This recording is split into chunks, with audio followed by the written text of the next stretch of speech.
Welcome to this program on going to court, what to expect and what's expected of you. It will help you to prepare for a civil court case. There are no criminal charges involved. Instead, this case involves a dispute between two private parties. Most people's impressions of what goes on in a court come mainly from the movies and television. Here, we'll show you what is more likely to happen in real life. What does a courtroom look like? Who will be there? And what will go on? You may be nervous about your upcoming trial. This is natural. But once you know what to expect, you'll be better prepared to deal with the situation. Whether you're the plaintiff or the defendant, you'll feel much more comfortable and behave more effectively if you better understand how a real-life courtroom works. You're sure to have questions. Write them down so that you can discuss them with your attorney. Finally, this video will give you the basic principles of courtroom practices. Your state or local area may handle some details differently. Speak with your attorney to find out about these details.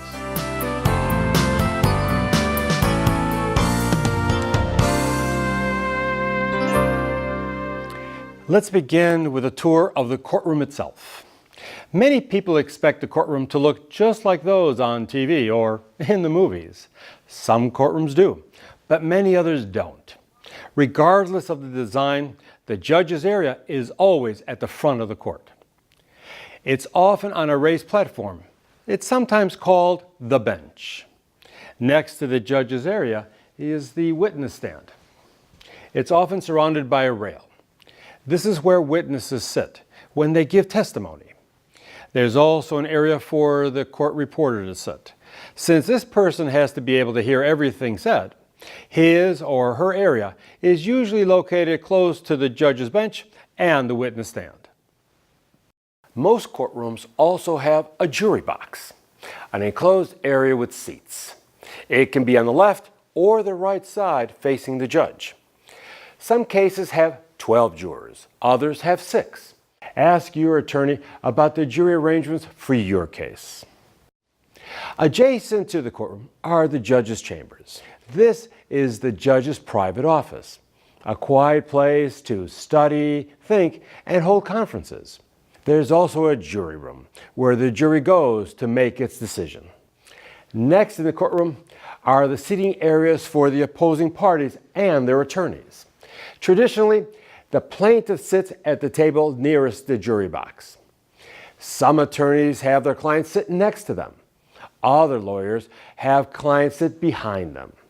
Check with your attorney about where he or she wants you to sit before going into the courtroom.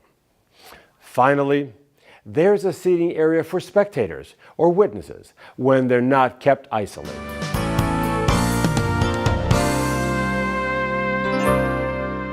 Now that we've covered the physical layout of the courtroom, let's turn to the people who play official roles during the trial. The judge is the voice of law in court. It's the judge's duty to make sure the trial is conducted strictly according to the law, that everybody involved follows all the rules. The judge protects the jury from hearing improper evidence, such as secondhand information, rumors, and irrelevant facts. And the judge can question anyone in the courtroom, including witnesses. Besides the judge, there are several other people who help run the courtroom. The court clerk handles all the paperwork. He or she keeps all the court records, files, and correspondence. The clerk also processes evidence that the lawyers submit and can mark exhibits. We've already mentioned the court reporter. This person makes an official written transcript of the entire trial. Another person in the court is the bailiff. He or she is in charge of maintaining order in the courtroom. The bailiff calls the court to order, leads the jury in and out of the courtroom, and may give the oath to witnesses. Of course, the attorneys play a major role in the trial. Their job is to serve the interests of their clients. They do this by presenting their client's side of the story through witnesses and other evidence. Another group of people in the courtroom are the witnesses.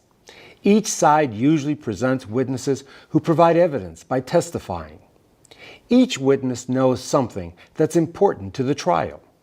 Naturally, attorneys on both sides will call witnesses whose testimony will help their own clients. In many trials, the jury decides the case. The jury reviews all evidence impartially and reaches a verdict. It can also award damages to the winner. But not every trial has a jury. In some cases, the judge hears evidence and makes the decision. Trials without juries are called bench trials. A lawyer can tell you who will be deciding your case. Finally, there's you and your opponent. The person who starts the lawsuit is called the plaintiff, and that is the party who files the complaint. The person defending against the complaint is called the defendant. Well, that's the setting and those are the players. Now we'll turn to the actual procedure you can expect to see in the courtroom.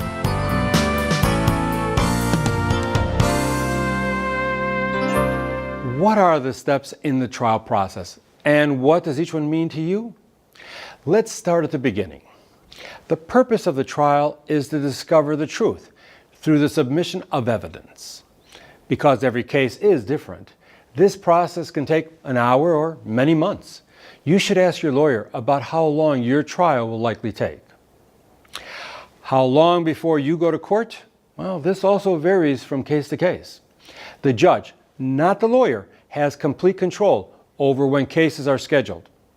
And the courts are busy places. Once your court day is set, speak with your attorney about where you're supposed to be and when. Find out where to park and whether finding a spot will take time. Don't be late for your first day. This can create a negative impression that you can't overcome. The judge may even start without you.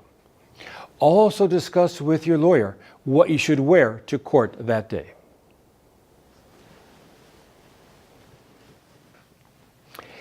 If you'll have a jury in your case, the jury members are selected before your trial starts. Each possible juror is tested for biases by the judge and sometimes by the lawyers too. This involves asking a series of questions. After the jury is selected, each promises to arrive at the verdict only on the basis of the evidence presented. Now is time for the trial to begin.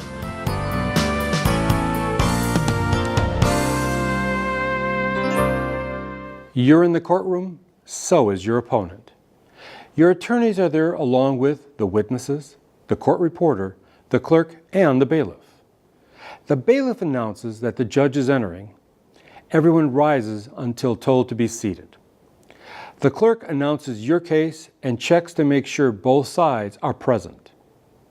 The judge then instructs the bailiff to bring in the jury. After the jury is seated, the judge asks the plaintiff's attorney to begin. The plaintiff's case is presented first because the plaintiff has made the complaint and has the burden of proof, which means the plaintiff has to prove to the jury or the judge sufficient facts to recover against the defendant. The defendant's role is to answer the complaint, and he or she can't do this until the complaint has been explained and the proof offered. The first phase of the trial is the opening statements by the two attorneys. In the opening statement, each lawyer outlines the case, detailing what he or she intends to prove during the trial. The plaintiff's lawyer goes first and tries to show how his or her client has been wronged by the defendant. Then the defense attorney tries to demonstrate how the defendant is not at fault. Ladies and gentlemen of the jury, we have now reached that part of the trial where the attorneys will address the jury in the form of an opening statement. I must admonish you, an opening statement is not evidence. It is what the attorneys believe the evidence will prove. Attorney Smith will address you first, followed by Attorney Bell. Attorney Smith? May it please the court, counsel, and may it please you, ladies and gentlemen of the jury. This case involves my client, George Edwards, who was seriously injured when the defendant, Judy Brennan, smashed into his car when she failed to obey the traffic signals at an intersection. This senseless act occurred on August 21st of last year at the intersection of 3rd and Main. The road conditions were... During the course of this trial, we will prove that the defendant, Ms. Brennan, recklessly failed to yield the right-of-way, and due to this utter and complete disregard for safety, is grossly negligent. Furthermore, we will prove that the injuries that Mr. Edwards suffered have caused him a tremendous amount of pain and suffering, and will very likely continue to do so for the rest of his life.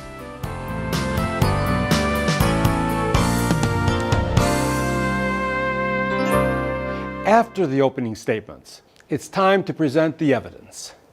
Here, the attorneys seek to prove their clients' cases. To do this, they will use witnesses and other evidence. Let's look at this process in more detail, because it's the heart of the trial. A lot of evidence takes the form of testimony by witnesses.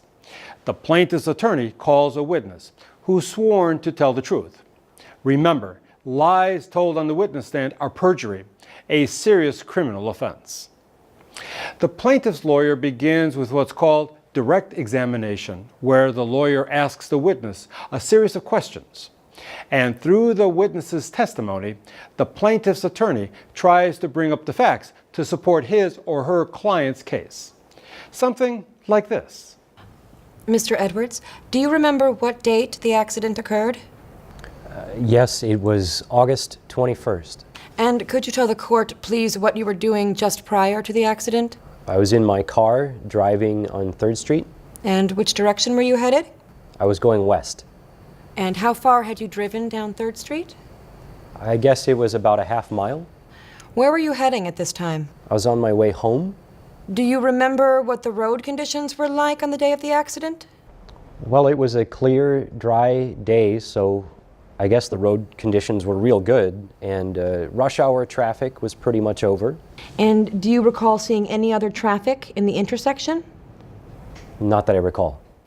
During direct examination, the attorney is generally not allowed to ask leading questions. That is, questions that lead the witness to an obviously expected answer, or one that presumes factual information that hasn't been proven yet. If the opposing attorney feels that any of the questions in the direct examination are improper, for example, if they're leading questions, he or she can make an objection. When a lawyer makes an objection, the judge decides whether it's valid. If the judge feels it is, he or she rules that the objection should be sustained. If the judge feels that the objection is not valid, he or she declares that it's overruled. Mr. Edwards, where in the intersection did the accident occur? I was just about in the middle of the intersection. And could you tell the jury, please, where on the cars the impact took place? The front of her car hit the driver's side of my car just in front of my door. And what, Mr. Edwards, happened immediately after the impact? Well, my head came down real hard on the steering wheel. Isn't it true that after you suffered the blow to the head, you didn't know where you were? Objection, Your Honor, leading. Objection sustained. Mr. Edwards, what happened immediately after the impact? Well, I guess I don't remember very much. I was still pretty groggy. Objections are a necessary part of courtroom procedure. They're a way for each side to ensure only the proper evidence is presented, and that it's presented fairly. Each lawyer may object to another's question anytime they feel an inappropriate question is asked.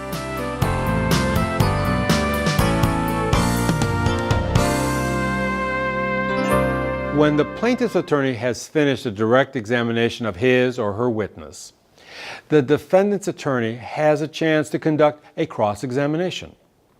The question here can be quite different from the direct examination. The defendant's attorney probes the testimony of the witness, looking for weaknesses or inconsistencies. The cross-examination may be a direct attack on the truthfulness or knowledge of the witness, or it may be an attempt to suggest different conclusions from the same facts. Mr. Edwards, you told us a minute ago that before the accident you had been driving down 3rd Street. Is that correct? Yes, it is. Isn't it true that while you're driving you like to listen to the radio? Yeah, doesn't everybody? Now, isn't it a fact that while you're listening to the radio and one of your favorite songs comes on, you find yourself reaching to turn up the volume a little bit? Yes, I guess I have. Mr. Edwards, you've also testified that the day was clear and driving conditions were good on August 21st, right? Yes, that's correct. Could you please tell the court approximately what time of day this accident happened? Yes, it was about 7:25 p.m. And you were driving in a westerly direction. Yes, that's correct. Is it at all possible that driving west on 3rd Street at 7:25, the glare of the sun interfered with your vision? Well, not that I recall.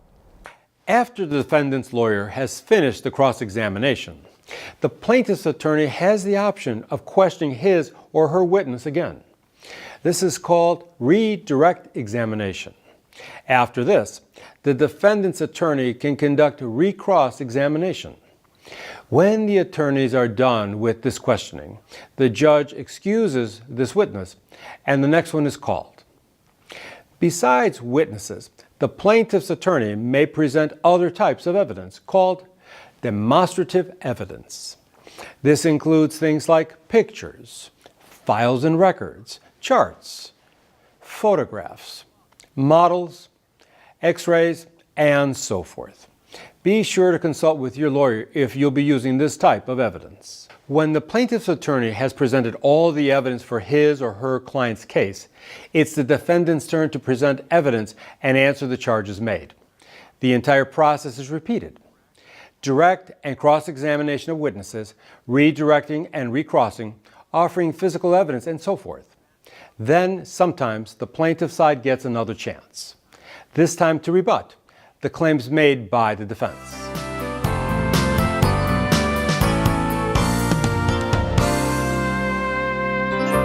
After the final piece of evidence has been presented, the next step is for each side to present their closing arguments. During the closing arguments, the lawyers try to be as persuasive as possible and may sometimes appeal directly to the jury with emotional arguments as well as facts. Each lawyer brings up the strongest points of his or her case. Again, the plaintiff's attorney goes first, then the defendant's side.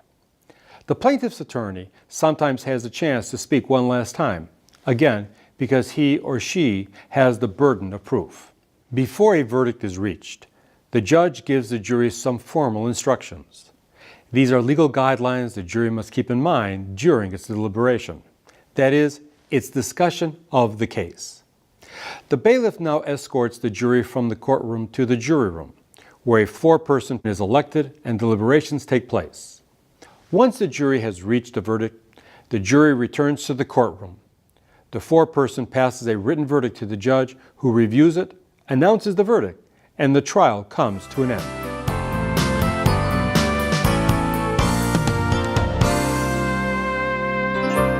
Now, let's sum up the key points we've covered here. Courtroom styles and layouts can differ, but most of them share certain basic elements.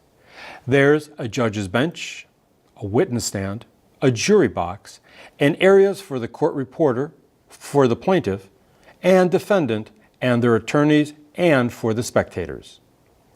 The key players in the courtroom are the judge, who is the voice of the law in the court, the court clerk, who handles all paperwork, the court reporter, who makes an official transcript of the trial, the bailiff, who maintains order, the plaintiff, the defendant, and their attorneys, witnesses who provide evidence, and often the jury, whose job is to arrive at the verdict.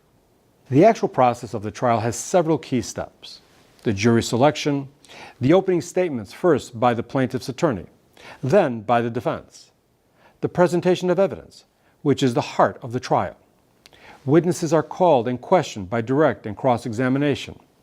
Again, the plaintiff's attorney goes first, followed by the defense attorney, and sometimes by the plaintiff again. Then the attorneys give their closing arguments, and the judge or jury arrives at the verdict.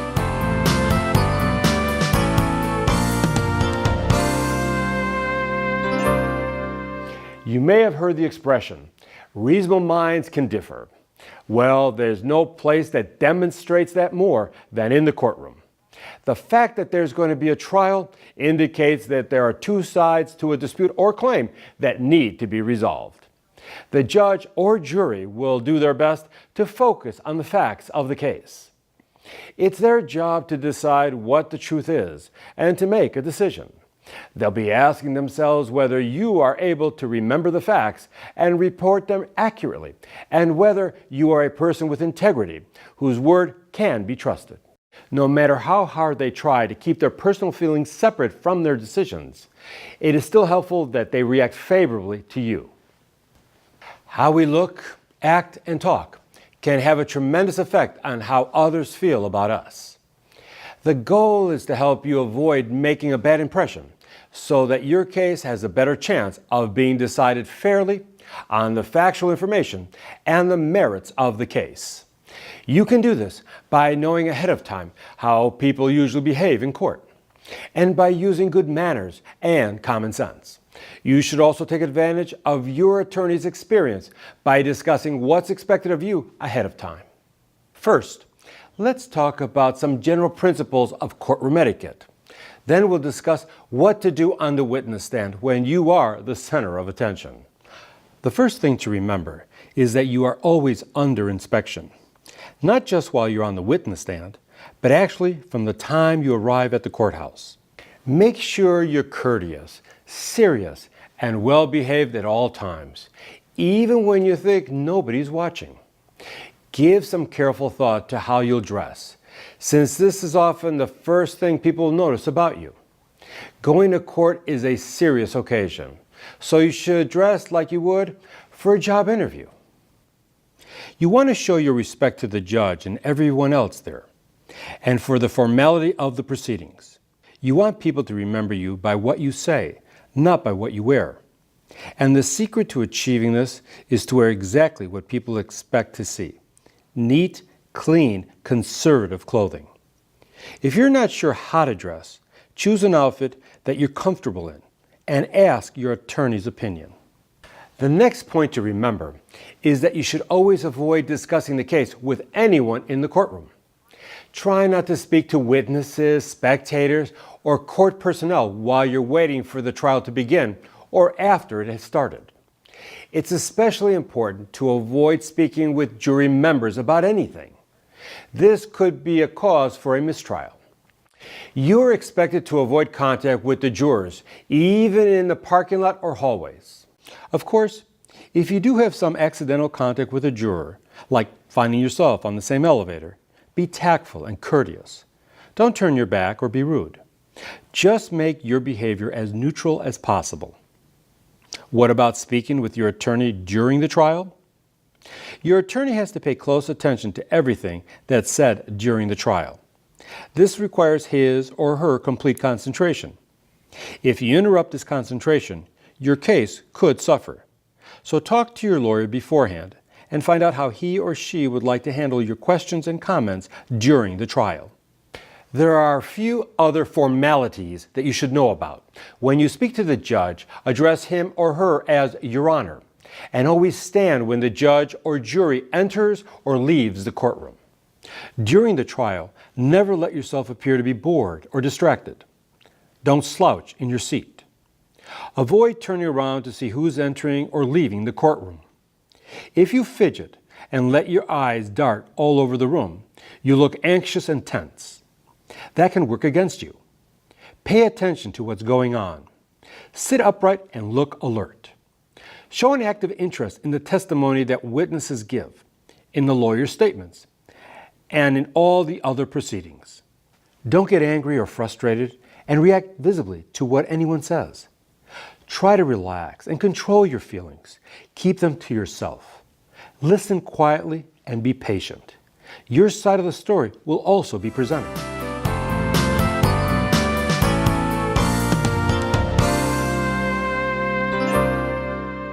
When you're called up to testify, remember that to create a positive impression, how you behave is sometimes as important as what you say. The judge and jury are watching closely, trying to decide who's telling the truth. The best way to establish your credibility is to remain relaxed, self-assured, and in control. When you go up to the witness stand, don't eat anything or chew gum.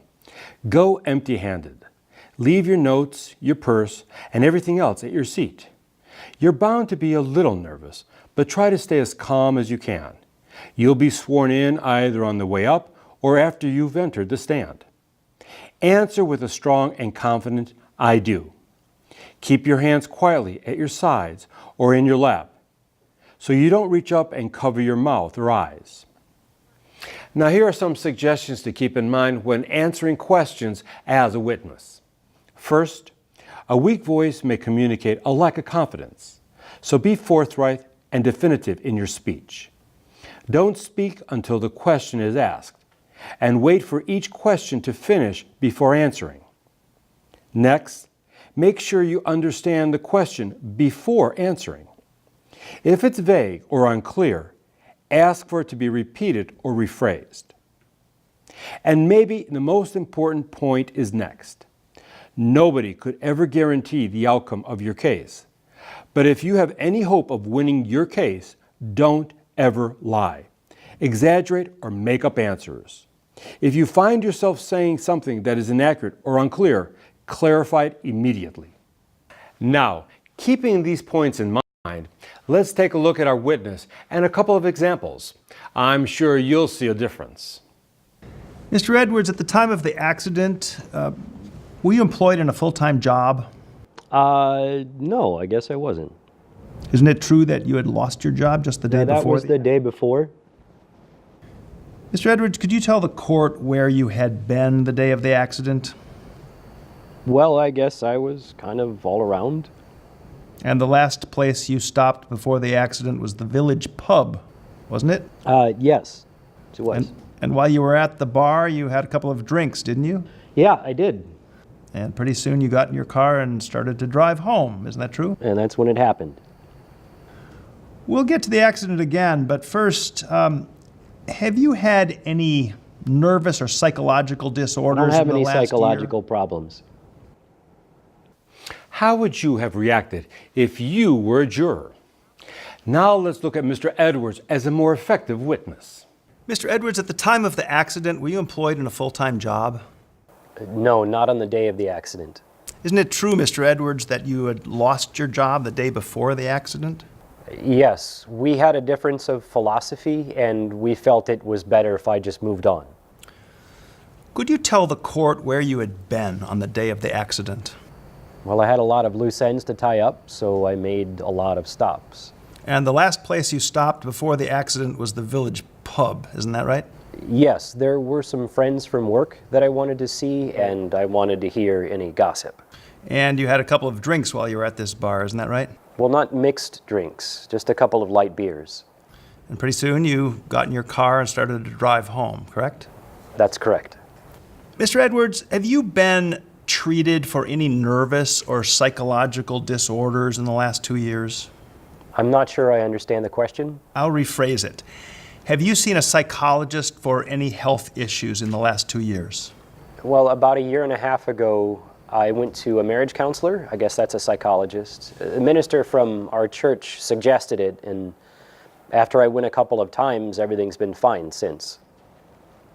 When you're answering questions, show courtesy to the court reporter. Remember that he or she has to be able to hear everything and record everything. That's another good reason for letting the question finish before you speak. The reporter can only record one person's comments at a time. You might even pause briefly before answering.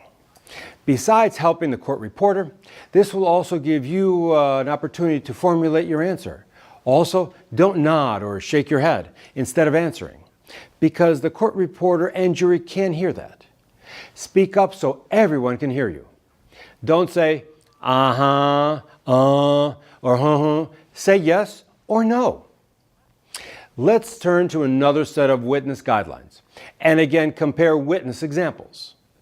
When testifying, don't try to memorize your answers. If you do, your answers will sound artificial, or worse yet, you'll freeze and just forget them. Don't ramble on in your answers or change the subject. Answer only the question you were asked. Also, don't be evasive or hold back part of the answer because it's embarrassing or makes you look bad. Tell both the good and the bad. In the long run, it could strengthen your case more than if you try to paint an unbelievably rosy picture. And remember, just because a question is asked doesn't mean you have to know the answer.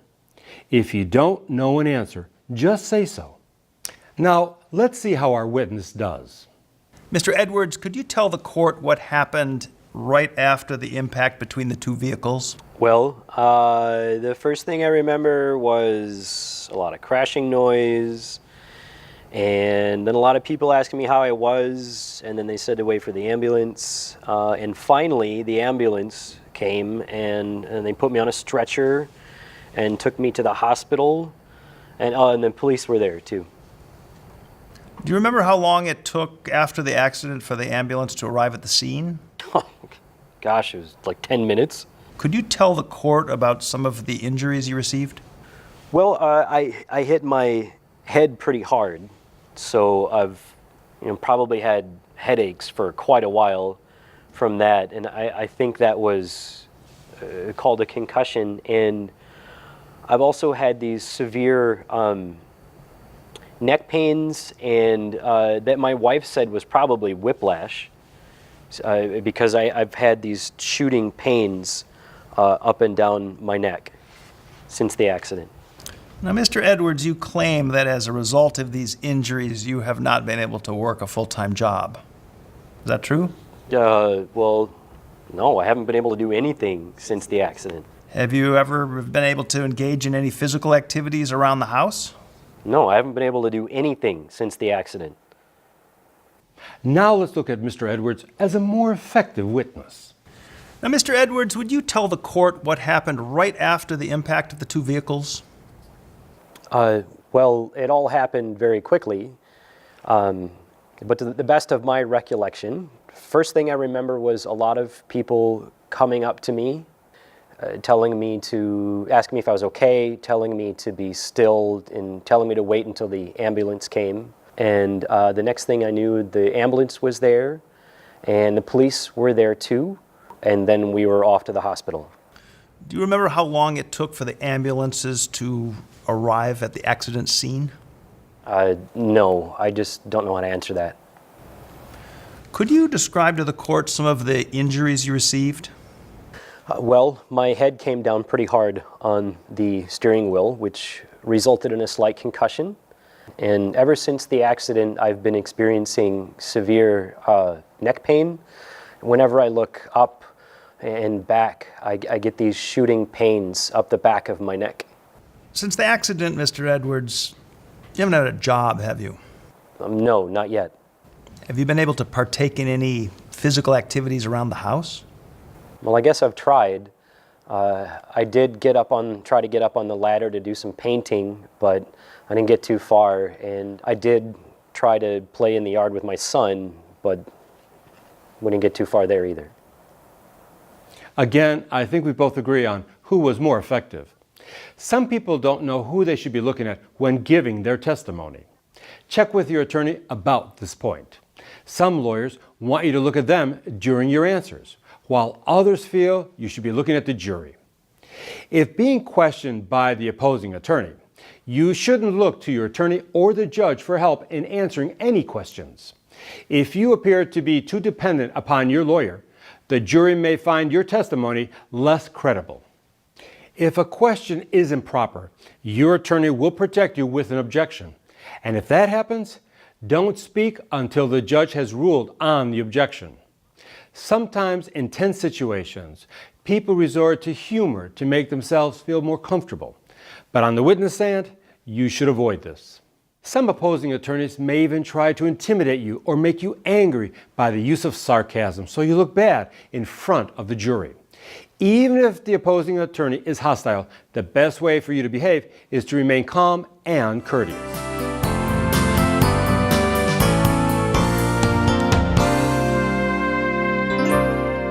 Let's review some of the key points we've covered here.